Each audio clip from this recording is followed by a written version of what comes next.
Hi అండి. ఈరోజు try మెథడ్‌లో భాగంగా మనం అన్వేషణ పద్ధతి అనే బోధనా పద్ధతి గురించి ఈరోజు ఈ వీడియోలో తెలుసుకుందాం. ముందుగా అన్వేషణ పద్ధతి అనేది ఒక విద్యార్థి కేంద్రీకృత బోధనా పద్ధతి. అన్వేషణ పద్ధతి అనేది ఒక విద్యార్థి కేంద్రీకృత బోధనా పద్ధతి. ఈ అన్వేషణ పద్ధతి అనే పద్ధతికి మూల పురుషుడు ఎవరయ్యా అంటే హెచ్ఈ ఆర్మ్స్ట్రాంగ్, హెన్రీ ఎడ్వర్డ్ ఆర్మ్స్ట్రాంగ్. ఈయన లండన్ యూకేకి చెందిన వ్యక్తి అనమాట. ఇక్కడ ఎడ్వర్డ్ హెచ్ఏ అని కూడా కొన్ని చోట్ల ఉంది, హెచ్ఈ ఆర్మ్స్ట్రాంగ్. అన్వేషణ అంటే అర్థం ఏమిటంటే వెతకడం. అన్వేషణ అనే అర్థం ఏంటి? వెతకడం. వేటిని వెతుకుతాం? సాక్ష్యాలను వెతుకుతాం, లేకపోతే ఆధారాలను వెతుకుతాం. సాక్ష్యాలు కాకపోతే ఆధారాలను వెతుకుతాం అన్నమాట. ఈ అన్వేషణ పద్ధతి అనే పద్ధతి దేనిపైన ఆధారపడి పనిచేస్తుంది, లేదా దేనిపైన ఆధారపడిందంటే ఆచరణ ద్వారా అభ్యసనం అనే సిద్ధాంతం పైన ఈ అన్వేషణ పద్ధతి అనే పద్ధతి ఆధారపడి ఉన్నది. ఆచరణ ద్వారా అభ్యసనం. ఇది ఇంత ముందు కూడా ఈ బిట్టు అడిగాడండి. ఆచరణ ద్వారా అభ్యసనం అనే ఆధార సూత్రం పైన ఆధారపడిన బోధనా పద్ధతి ఏది అని.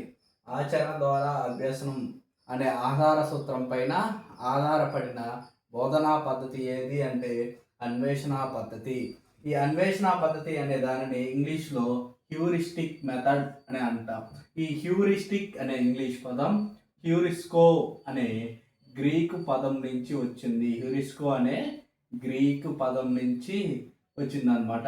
అయితే ఈ హ్యూరిస్కో అంటే అర్థం ఏమిటంటే ఐ ఫైండ్ నేను కనుగొన్నాను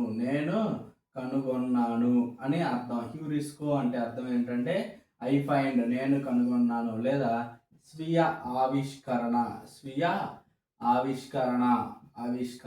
అదే హ్యూరిస్కో అంటే. హ్యూరిస్కో అనేది ఒక గ్రీక్ పదం, హ్యూరిస్టిక్ అనేది ఒక ఇంగ్లీష్ పదం.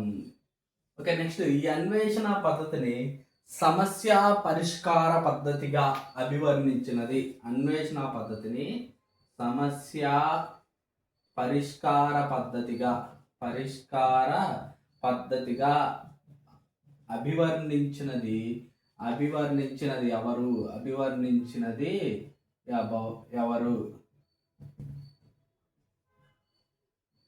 పోలిన్ అండ్ డంకర్ అనే ఇద్దరు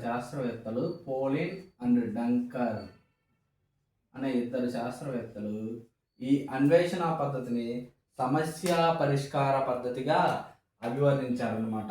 ఇంకా ఈ అన్వేషణ పద్ధతిని ఆవిష్కరణ పద్ధతి అని కూడా కొంతమంది అన్నారు. ఆవిష్కరించడం అని అన్నారు అనమాట. అన్వేషణ అంటే ఏంటి? వెతకడం. ఓకే, దీని యొక్క ఆధార సూత్రం ఏంటి? ఆచరణ ద్వారా అభ్యసనం, లేదా క్రియల ద్వారా అభ్యసనం, అభ్యాసం కూసు విద్య అనేవి కూడా దీని ఆధార సూత్రాలు అన్నమాట. నెక్స్ట్ ఇక్కడ వెతకడం అని తెలుసుకుని వేటిని వెతుకుతాం? సాక్ష్యాలను వెతుకుతాం, ఆధారాలను వెతుకుతాం. వేటికి వెతుకుతాం? శాస్త్రీయ సత్యాలకు లేదా శాస్త్రీయ సూత్రాలకు మనం సాక్ష్యాలను, ఆధారాలని వెతుకుతాం అన్నమాట. నెక్స్ట్ ఇక్కడ ఈ అన్వేషణ పద్ధతిలో టీచర్ ఏం చేయాలి, స్టూడెంట్ ఏం చేయాలి? టీచర్ అనే వ్యక్తి అన్వేషణ పద్ధతిలో ఎప్పుడూ కూడా మార్గదర్శకుడిగా ఉండాలి. నెక్స్ట్ స్టూడెంట్ ఇక్కడ అన్వేషకుడిగా ఉండాలి. స్టూడెంట్ ఎలా ఉండాలి? అన్వేషకుడిగా ఉండాలి. ఇప్పుడు ఈ అన్వేషణ పద్ధతిలోని వాటి యొక్క అభ్యసన సూత్రాలను చూద్దాం. ఈ అన్వేషణ పద్ధతి ఎటువంటి అభ్యసన సూత్రాలపై ఆధారపడి పనిచేస్తుందో చూద్దాం అన్నమాట. అభ్యసన సూత్రాలు. మొట్టమొదటిగా అన్వేషణ అంటున్నాం. ఎందుకు అన్వేషిస్తాం? క్రియల ద్వారా అభ్యసనం. అంటే క్రియలు అంటే ఏంటండి? యాక్టివిటీస్ ఇస్తేనే కదా విద్యార్థి అన్వేషించేది. క్రియల ద్వారా అభ్యసనం లేదా వ్యాసక్తుల ద్వారా అభ్యసనం. నెక్స్ట్ మూర్తం నుంచి, మూర్త విషయాల నుంచి అమూర్తానికి అభ్యసనం. మూర్తం టు అమూర్తానికి, మూర్తం నుంచి అమూర్తానికి. నెక్స్ట్ తెలిసిన విషయం నుంచి తెలియని విషయాలకి. నెక్స్ట్ శాస్త్రీయ పద్ధతి లేదా శాస్త్రీయ ఆలోచన ద్వారా అభ్యసనం. శాస్త్రీయ పద్ధతి లేదా శాస్త్రీయ ఆలోచన లేదా తార్కిక ఆలోచన ద్వారా అభ్యసనం అన్నమాట. నెక్స్ట్ పరిశోధించే గుణం. ఇవి అనేది ఈ అన్వేషణ పద్ధతి యొక్క అభ్యసన సూత్రాలు అన్నమాట. ఇంకా మనకి స్వీయ అభ్యసనం కూడా జరుగుతుంది. దీంట్లో ఎలా జరుగుతుంది? క్రియలు ఇస్తాం, ఏమైనా యాక్టివిటీస్ ఇస్తాం. యాక్టివిటీస్ ఇచ్చినప్పుడు ఎవరు చేయాలండి? యాక్టివిటీస్ స్టూడెంట్ చేయాలి. ఇక్కడ టీచర్ ఏం చేస్తాడు? ఫెసిలిటేటర్, మార్గదర్శకుడిగా ఉంటాడనమాట. ఇక్కడ మార్గదర్శకుడిగా ఉన్నప్పుడు యాక్టివిటీస్ చేసినప్పుడు స్వీయ అభ్యసనం అనేది జరుగుతుంది. అయితే ఈ అన్వేషణ పద్ధతి సక్సెస్ కావాలంటే ఒక 4 అంశాలపైన ఆధారపడి ఉంటుంది. మొట్టమొదటిది అండ్ ఇంపార్టెంట్ది ఉపాధ్యాయుడి సన్నాహం అన్నమాట. ఇప్పుడు ముందుగా అన్వేషణ పద్ధతిలో ఉపాధ్యాయుడు బోధించాలంటే ముందుగా సన్నద్ధం అవ్వాలి. ఎందుకు సన్నద్ధం అవ్వాలి? ఉపాధ్యాయుడు రెడీగా లేకపోతే ఎటువంటి యాక్టివిటీ ఇచ్చినా దానికి ఏదైనా డౌట్ వస్తే ఉపాధ్యాయుడు దాన్ని మళ్ళీ చెప్పే టైం ఉండాలి. అంటే ఇప్పుడు మనం వేరే వర్క్ చేస్తూ ఈ అన్వేషణ పద్ధతిలో బోధన చేయలేము అనమాట. ఇప్పుడు మల్టీ క్లాస్ లెవెల్ టీచింగ్ ఉంది, దాంట్లో అన్వేషణ పద్ధతిలో బోధన చేయలేము. ఎందుకు? ఇక్కడ ఒక్కొక్క తరగతికి చెప్తే విద్యార్థికి ఏదైనా డౌట్ వస్తే మళ్ళీ అన్వేషణ పద్ధతిలో అయితే విద్యార్థి మళ్ళీ వచ్చి టీచర్ని అడిగి మళ్ళీ దాని తప్పుని తాను తెలుసుకొని మళ్ళీ ప్రయోగాన్ని లేదా మళ్ళీ అన్వేషణ మొదటి నుంచి స్టార్ట్ చేస్తాడు. అందుకని ఉపాధ్యాయుడి సన్నాహం అనేది ఇంపార్టెంట్. నెక్స్ట్ విద్యార్థి పరిణతి, అంటే విద్యార్థి బాగా చదివే వ్యక్తి, బాగా చదవని వ్యక్తి అనేది కూడా ఇక్కడ మనకి ఇంపార్టెంట్ అనమాట. అన్వేషణ పద్ధతి సక్సెస్ మీద ఆధారపడి ఉంది. విద్యార్థి పరిణతి. నెక్స్ట్ నేర్చుకునే విషయ క్లిష్టత. ఆ విషయాన్ని బట్టి కూడా ఉంటుంది. ఆ విషయం అనేది ఎంత క్లిష్టమైనది. ఎక్కువ క్లిష్టత ఇస్తే మొట్టమొదటిసారి విద్యార్థి నిరుత్సాహపడడానికి ఎక్కువ అవకాశం ఉంటుంది. అలా కాకుండా సింపుల్ టు కాంప్లెక్స్కి వెళ్ళాలి, చిన్న విషయాల నుంచి ముందుకు వెళ్ళాలన్నమాట. నెక్స్ట్ వనరుల లభ్యత. ఈ వనరులు లేకపోతే ఇక్కడ అన్వేషణకి దారేముందండి? వనరులే లేకపోతే విద్యార్థి అక్కడ అన్వేషిస్తాడు. ఏదైనా అన్వేషించాలంటే ముందుగా మనకి అతనికి వనరులు, ప్రయోగశాలలు లేదా మనకి లైబ్రరీస్ ఇవన్నీ కూడా విద్యార్థికి అందుబాటులో ఉండాలి. ఆ వనరులు కూడా లేకపోతే విద్యార్థి వేటిని అన్వేషించాలి, ఎక్కడ అన్వేషించాలి అది. అందుకని ఈ విద్యార్థి అన్వేషణ పద్ధతిలో బోధన చేయడం అంటే అన్వేషణ దృక్పథంతో బోధించే ప్రక్రియ కాబట్టి దీన్ని ఎంగనే శాస్త్రవేత్త అన్వేషణ పద్ధతి అంటాం కంటే అన్వేషణ దృక్పథం అని అనడానికి ఇష్టపడతారు అనమాట. ఎంగనే శాస్త్రవేత్త ఏమంటే దీన్ని అన్వేషణ బోధనా పద్ధతి అనే కంటే అన్వేషణ దృక్పథం అని అనటానికి ఎక్కువగా ఇష్టపడతాడు. నెక్స్ట్ అన్వేషణ పద్ధతి అభ్యసన సూత్రాలు తెలుసుకున్నాం. క్రియల ద్వారా అభ్యసనం, మూర్తం నుంచి అమూర్తానికి, తెలిసిన విషయం నుంచి తెలియని విషయానికి, శాస్త్రీయ పద్ధతి లేదా శాస్త్రీయ పరిశోధన లేదా తార్కిక ఆలోచన ద్వారా అభ్యసనం, పరిశోధించే గుణం, వ్యాసక్తుల ద్వారా అభ్యసనం, ఇవన్నీ కూడా అన్వేషణ పద్ధతి యొక్క అభ్యసన సూత్రాలు. ఇప్పుడు ఈ అన్వేషణ పద్ధతి సక్సెస్ కావాలంటే వేటి మీద ఆధారపడి ఉంటుందో కూడా తెలుసుకున్నాం. వేటి మీద ఆధారపడి ఉంటుంది? ఉపాధ్యాయుడి సన్నాహం, విద్యార్థి పరిణతి, నెక్స్ట్ నేర్చుకునే విషయ క్లిష్టత అండ్ మనకి అన్వేషణ పద్ధతిలో ముఖ్యమైనవి వనరులు అండి. వనరులు. నెక్స్ట్ అన్వేషణ పద్ధతి ఆధార సూత్రం ఏంటి? ఆచరణ ద్వారా అభ్యసనం లేదా క్రియల ద్వారా అభ్యసనం, అభ్యాసం కూసు విద్య. అది. నెక్స్ట్ మనం ఈ అన్వేషణ పద్ధతికి ఉన్నటువంటి మెరిట్స్ అండ్ డిమెరిట్స్ చూద్దాం. అన్వేషణ పద్ధతికి ఉన్నటువంటి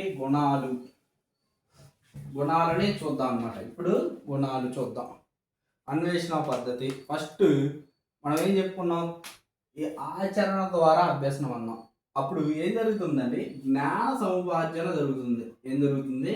జ్ఞాన సముపార్జన జరుగుతుంది. విద్యార్థి జ్ఞానాన్ని తనంతట తానే తెలుసుకుంటాడు.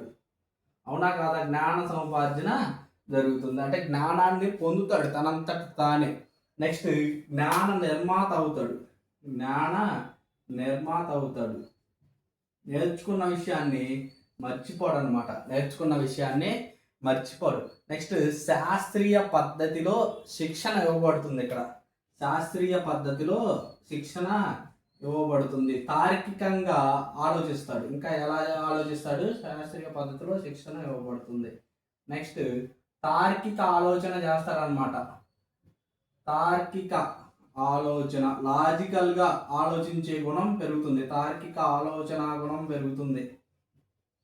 ఇంకా ఏం జరుగుతుంది ఇక్కడ? విద్యార్థికి లేదా విద్యార్థికి ఉపాధ్యాయుడికి సత్సంబంధాలు ఏర్పడతాయి అన్నమాట. ఇంకా లెర్నింగ్ బై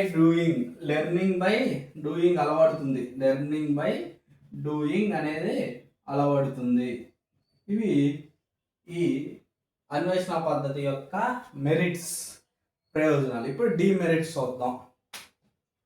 కాలం వేస్ట్ అవుతుంది అనమాట. కాలం ఎక్కువగా సమయం వృధా అవుతుంది. నెక్స్ట్ది బాగా ఇంపార్టెంట్ మనకి, సిలబస్ పూర్తి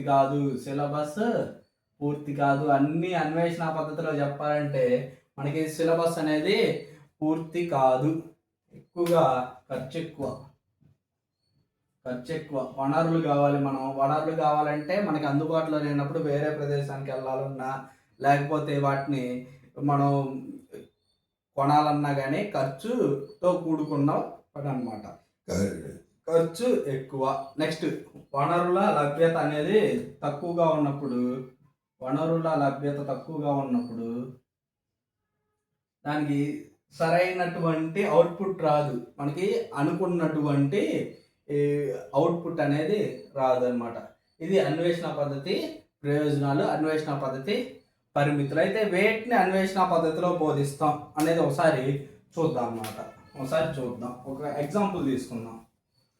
అండ్ అన్వేషణ పద్ధతిలో సోపానాలు ఉన్నాయి. అవి అంత ఇంపార్టెంట్ కాదు, అయినా కానీ తెలుసుకుందాం. అన్వేషణ పద్ధతిలో సోపానాలని ముందు తెలుసుకొని ఎలా బోధించాలో చూద్దాం అన్నమాట. ఫస్ట్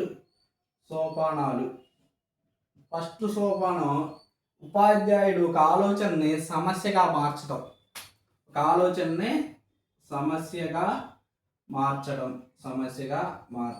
నెక్స్ట్ సమస్యకి సంబంధించిన ఆలోచనలు చర్చించి లేదా ప్రశ్నల ద్వారా విద్యార్థికి తెలియజేయడం. ఫస్ట్ ఏం చేయాలి? మనం సమస్యలని ఒక అంశాన్ని సమస్యగా మార్చాలన్నమాట. నెక్స్ట్ ఏం చేయాలి? ఆ సమస్యకి సంబంధించినటువంటి ప్రశ్నల్ని చర్చించాలి. నెక్స్ట్ చర్చించి ప్రశ్నల ద్వారా విద్యార్థులకు తెలియజేయాలి. నెక్స్ట్ ఈ ప్రశ్నించి చర్చలు లేదా ఆ సూచనల ద్వారా విద్యార్థిని చేయమని చెప్పాలి. విద్యార్థి సూచనల ద్వారా ఆ సమస్యని పూర్తి చేయమని చెప్పాలి. సమస్య పూరణ, సూచనల ద్వారా సమస్య పూరణ. 4 ఏంటండి? విద్యార్థి దాన్ని ఏం చేస్తాడు? ఉపాధ్యాయుడికి చూపిస్తాడు అనమాట. అక్కడ పూర్తి చేశాడు కదా, అది కరెక్టా కాదా అనేది ఆ ప్రయోగం లేదా చేసినటువంటి అన్వేషణ అనేది టీచర్కి చూపించి, టీచర్ని సంప్రదించి అది కరెక్ట్ అయితే కరెక్ట్, తప్పు అయితే మళ్ళీ మొదటి నుంచి మళ్ళీ రీఅసైన్మెంట్ అనేది చేయాలన్నమాట. ఇక్కడ టీచర్తో సంప్రదించి అన్వేషణ కరెక్టో కాదో నిర్ధారించి తప్పైతే ఏం చేయాలి? మళ్ళీ చేయాలి. తప్పైతే అన్వేషణ మళ్ళీ చేయాలి, తప్పు అయితే అన్వేషణ మళ్ళీ చేయాలన్నమాట, అన్వేషణ మళ్ళీ చేయాలి. ఓకే, నెక్స్ట్ ఫైనల్గా సాధారణీకరణ, జనరలైజేషన్, జనరల్గా చేసేయాలన్నమాట. మొట్టమొదటి ఇప్పుడు మనం విద్యార్థి చేత చింతపిక్కలు లేదా పూసలతో ఎక్కాలు తయారు చేయమంటున్నాం. ఎక్కాలు, టేబుల్స్ ఎలా తయారు చేయాలో ముందుగా ఉపాధ్యాయుడు విద్యార్థులకి సూచనలు లేదా వాళ్ళకి ఏం చర్చించి ప్రశ్నల ద్వారా అయినా కానీ అట్లా విద్యార్థిలోకి ఒక సూచనలు ఇవ్వాలి. ముందుగా మనం ఏం చేయాలి, టేబుల్స్ ఫామ్ చేయటం. ఇప్పుడు ఒక త్రీ టేబుల్ని చింతపిక్కల ద్వారా ఫామ్ చేయాలి. 3 టేబుల్ని అంటే ముందుగా నేను 2 టేబుల్ని చేసి చూపిస్తాను అని విద్యార్థులతో చర్చ ద్వారా లేదా వాళ్ళకి సూచనలు అనేవి ఇవ్వాలి. ఇక్కడ చింతపిక్కలు అనేవి ఉంటాయి, ఆ చింతపిక్కలను తీసుకోవాలి. వాటి ద్వారా మీరు ఇప్పుడు టేబుల్ని తయారు చేయాలని ఇక్కడ బోధనా అంశాలని సమస్యగా మార్చాడు. సమస్యని వాళ్ళతో 2 టేబుల్ ద్వారా చర్చిస్తున్నాడు. 3 టేబుల్ని చేయాలి, 2 టేబుల్. ఫస్ట్గా 2 చింతపిక్కలు తీసుకోవాలి. ఇది 2 1 is 2. నెక్స్ట్ ఈ రెండింటికి ఇంకో 2 కలిపితే ఇక్కడ ఒక 2 ఉంది, ఇక్కడ ఒక 2 ఉంది. 2 2s are 4. మళ్ళీ ఆ 2కి ఇంకో 2 కలిపితే ఇక్కడ 1 2 3, 2 3s 6. ఇలా మళ్ళీ ఇంకో 2 యాడ్ చేస్తే 2 4s 8. ఇలా మన చింతపిక్కల ద్వారా విద్యార్థికి టేబుల్స్ ఇలా తయారు చేయాలని చెప్పడం ద్వారా విద్యార్థి ఏం చేస్తాడు, ఈ 3 చింతపిక్కలు తీసుకుంటాం. ఫస్ట్ 3 1 is 3, మళ్ళీ దానికి ఇంకో 3 యాడ్ చేస్తాడు. అప్పుడు ఏమవుతుంది, 3 2s ఎంత 6. మళ్ళీ దీనికి ఒక 3 యాడ్ చేస్తాడు, 3 3s 9. ఇలా యాడ్ చేస్తూ వెళ్తూ ఉంటే ఆ విద్యార్థి ఫైనల్ అవుట్పుట్ అనేది వస్తుంది అనమాట. అక్కడ విద్యార్థి కరెక్ట్గా చేశాడా లేదా అనేది ఇక్కడ 4వ స్టెప్. ఒక తప్పు చేస్తే మళ్ళీ ఫస్ట్ నుంచి అన్వేషణ అనేది స్టార్ట్ చేయాలి. అక్కడ ఇప్పుడు సాధారణీకరణం అంటే ఇట్లా 3 చింతపిక్కలు అట్లా కలుపుకుంటూ పోతే 3 టేబుల్ వచ్చింది. అలానే 4 కలుపుకుంటూ వెళ్తే 4 టేబుల్ వస్తుంది. ఇట్లా చింతపిక్కలు కానీ పూసల ద్వారా కానీ టేబుల్స్ అనేవి నేర్పించవచ్చు అనేది ఒక ఉదాహరణ. నెక్స్ట్ మనం దీర్ఘచతురస్ర ధర్మాలు. ముందుగా విద్యార్థిని ఒక దీర్ఘచతురస్రం లాంటి పేపర్ కానీ లేకపోతే అది గీసేసి ఒక చోట దాన్ని పరిశీలించమని చెప్పాలి. ఇక్కడ ఏం కనపడుతుందంటే విద్యార్థులు రెక్టాంగిల్ అంటారు. రెక్టాంగిల్ మీకు ఎలా అనిపిస్తుందిరా సార్, ఇది 2 సమానంగా ఉన్నాయి సార్, ఈ రెండిటి లెంత్ సమానంగా ఉంది సార్. నెక్స్ట్ ఇటు లెంత్ సమానంగా ఉంది అంటారు. ఇప్పుడు మనం దీన్ని ఒక ఏ అనుకుంటే దీన్ని బి అనుకుంటే సార్ ఇది కూడా ఏ అవుతుంది, ఇది కూడా బి అవుతుంది అని చెప్తాడు. నెక్స్ట్ ఇవన్నీ కూడా క్లోజ్డ్గా ఉంది సార్, ఈ పిక్చర్ మొత్తం క్లోజ్డ్గా ఉంది, ఎక్కడ ఓపెన్గా లేదు సార్ అని చెప్తాడు. నెక్స్ట్ ఇంకా ఇటు నుంచి ఇటు కొలిసినా కానీ సమానంగా ఉంది సార్, కర్ణాలు సమానం అని కూడా చెప్తాడనమాట. నెక్స్ట్ ఇక్కడ అన్ని కోణాలు కూడా రైట్ యాంగిల్స్ ఉన్నాయి సార్, అన్ని కోణాలు కూడా లంబ కోణాలుగా ఉన్నాయి సార్ అని చెప్తాడనమాట. ఇప్పుడు ఇలాగా 4 భుజాలు కలిగిన సమృత పటం, 4 భుజాలు కలిగి ఎదురెదురు భుజాలు సమానమైనటువంటి సమృత పటం దీర్ఘచతురస్రంలో ఎదురెదురు భుజాలు సమానం అండ్ 4 కోణాలు లంబ కోణాలు, 2 కర్ణాలు సమానం మరియు 2 కర్ణాలు కూడా సమద్వికర్ణన, రెండింటిని 2 కూడా కరెక్ట్గా ఒకదాన్ని ఒక్కొక్కటి హాఫ్గా చేసుకుంటాయి అనేది ఇక్కడ విద్యార్థి దీర్ఘచతురస్ర ధర్మాలని ఎలాగా అన్వేషిస్తాడు. దీన్ని ఏం చేయాలి, మనం దీర్ఘచతురస్ర ధర్మాలు అని చెప్పేసి ముందుగా మనం చతురస్రం యొక్క ధర్మాలు కానీ ఏదైనా బోధించాలన్నమాట, సూచనలు ఇవ్వాలి కదా. అలాంటి సూచనలు ఇచ్చి విద్యార్థిని ఆ సూచనల ఆధారంగా అన్వేషించమని చెప్పాలి. తర్వాత విద్యార్థి అన్వేషించినటువంటి విషయం చెప్తే అది కరెక్టా కాదా అనేది సరిచూడాలన్నమాట.